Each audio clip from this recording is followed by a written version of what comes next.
Bismillahirrahmanirrahim. Assalamualaikum warahmatullahi wabarakatuh. Perkenalkan, nama saya Muhammad Alim Al-Farizi, NIP 2002 0523 2022 03 1001. Saya dari angkatan 107, gelombang 2, kelompok 2, nomor absen 20. Saya dari unit pelaksana teknis urutan kelas 2B Pasangkayu. Adapun pada kesempatan kali ini saya akan menyampaikan beberapa pengalaman belajar dan hasil review dari materi agenda 3, yaitu manajemen ASN. Langsung saja kita ke materi yang pertama, yaitu manajemen ASN. Nah, di manajemen ASN ini itu dijelaskan beberapa poin seperti kedudukan dan peran ASN, hak dan kewajiban ASN, dan juga kode etik ASN.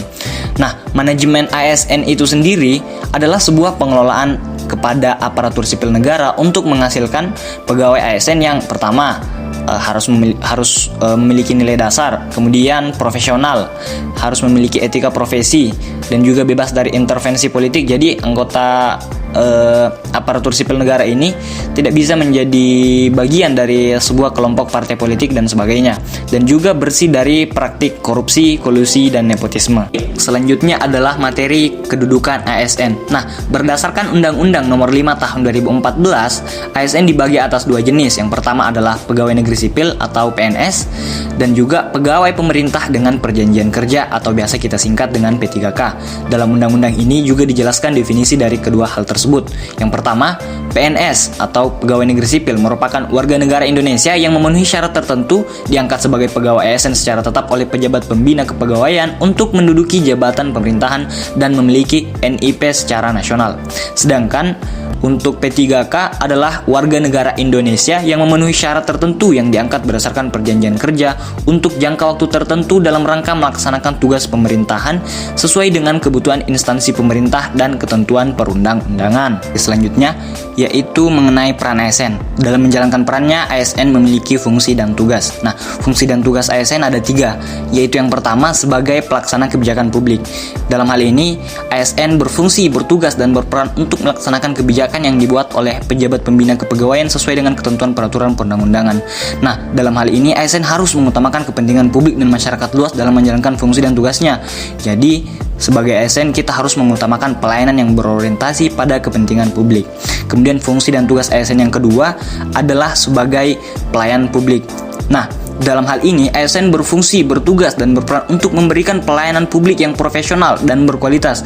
Pelayanan publik yang dimaksud dalam hal ini adalah sebuah kegiatan dalam rangka pemenuhan kebutuhan pelayanan sesuai peraturan perundang-undangan bagi setiap warga negara dan penduduk atas barang, jasa, dan atau pelayanan administratif yang diselenggarakan oleh penyelenggara kebijakan publik dengan tujuan kepuasan pelanggan. Oleh karena itu, ASN dalam hal ini dituntut untuk profesional dalam memberikan pelayanan kepada masyarakat. Kemudian fungsi dan tugas ASN yang ketiga adalah perekat dan pemersatu bangsa. Dalam hal ini, ASN berperan untuk mempererat persatuan dan kesatuan negara Kesatuan Republik Indonesia.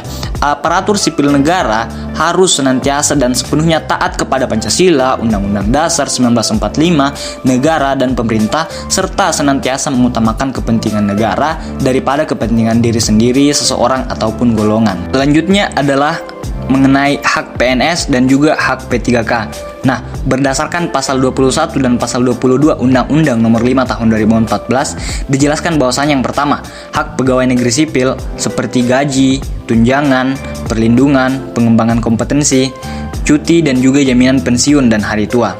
Sedangkan hak P3K berbeda sedikit dengan hak PNS, ia terdiri dari gaji, tunjangan, perlindungan, pengembangan kompetensi, dan juga cuti. Nah, perbandingan kedua hak PNS dan P3K ini terletak pada jaminan pensiun dan hari tua, bahwasanya P3K tidak memiliki hak jaminan pensiun dan juga jaminan hari tua. Selanjutnya adalah materi kewajiban ASN. Nah, kewajiban ASN adalah suatu beban atau tanggungan yang bersifat kontraktual, sesuatu yang sepatutnya dan wajib dilaksanakan oleh aparatur sipil negara. Nah, kewajiban ASN ini terdiri dari beberapa poin. Yang pertama, setia dan taat pada Pancasila, Undang-Undang Dasar Negara Republik Indonesia tahun 1945, dan juga kepada NKRI. Kedua, menjaga persatuan dan kesatuan bangsa, melaksanakan kebijakan yang dirumuskan pejabat pemerintah yang berwenang, menaati ketentuan peraturan perundang-undangan, dan juga melaksanakan tugas kedinasan dengan penuh pengabdian, kejujuran, kesadaran, dan tanggung jawab. Selanjutnya, menunjukkan integritas dan keteladanan dalam sikap, perilaku, ucapan, dan tindakan kepada setiap orang, baik di dalam maupun di luar kedinasan. Dan juga menyimpan rahasia jabatan dan hanya dapat mengungkapkan rahasia jabatan sesuai dengan ketentuan peraturan perundang-undangan. Terakhir, kewajiban ASN adalah bersedia ditempatkan di seluruh wilayah negara Kesatuan Republik Indonesia. Selanjutnya adalah materi mengenai kode etik dan kode perilaku ASN. Kode etik dan kode perilaku ASN ini dibuat dengan tujuan untuk menjaga martabat dan kehormatan seorang ASN. Kode etik dan kode perilaku ini dijabarkan dalam beberapa poin, seperti melaksanakan tugasnya dengan jujur, bertanggung jawab, dan berintegritas tinggi, melaksanakan tugasnya dengan cermat dan disiplin, melayani dengan sikap hormat, sopan, dan tanpa tekanan, melaksanakan tugasnya sesuai dengan perintah atasan sejauh tidak bertentangan dengan ketentuan peraturan perundang-undangan. Ada juga kode etik seperti memberikan informasi secara benar dan tidak menyesatkan kepada pihak lain yang memerlukan informasi terkait kepentingan kedinasan. Dan juga ada kode etik dan kode perilaku seperti memegang teguh nilai dasar ASN dan selalu menjaga reputasi dan integritas ASN, menggunakan kekayaan dan barang milik negara secara bertanggung jawab, efektif dan efisien, dan juga menjaga agar tidak terjadi konflik kepentingan dalam melaksanakan tugasnya. Manajemen ASN adalah sebuah pengelolaan yang diciptakan untuk menghasilkan pegawai ASN yang memiliki integritas yang tinggi.